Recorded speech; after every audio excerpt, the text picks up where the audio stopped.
দক্ষিণ গোৱালপাৰা আঞ্চলিক কোচ সমাজ সমিতি আৰু আঞ্চলিক কোচ মহিলা পৰিষদৰ 42তম বাৰ্ষিক অধিৱেশনৰ সফল সামৰণি পৰে। 31 জানুৱাৰী আৰু 1 ফেব্ৰুৱাৰী তাৰিখে দুদিনীয়া বৰ্ণাঢ্য কাৰ্যসূচীৰে হৈ যায় অধিৱেশনখন। দক্ষিণ গোৱালপাৰা কোচ সমাজৰ পতাকা উত্তোলন কৰে সভাপতি মহেন্দ্ৰ কোচে। মহিলা পৰিষদৰ পতাকা উত্তোলন কৰে সভানেত্ৰী দৈৱকী কোচে।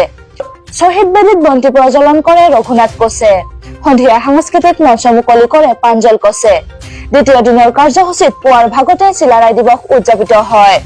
ইয়াৰ পিছতে গোৱালপাৰা জিলা কোচ ছাত্ৰ সন্থাৰ উদ্যোগত কোচ কৃতি ছাত্ৰ-ছাত্ৰীক সম্বৰ্ধনা জনোৱা হয়। বিয়লি আঞ্চলিক সভাপতি মহেন্দ্ৰ কোচৰ সভাপতিত্বত মুকলি সভা অনুষ্ঠিত হৈ যায়। সভাত মুখ্য অতিথি হিচাপে সদৌ অসম কোচ সন্মিলনৰ সভাপতি প্ৰভাস বানাই কোচ আৰু বিশিষ্ট অতিথি হিচাপে সম্পাদক পৰিমল কোচ উপস্থিত থাকে।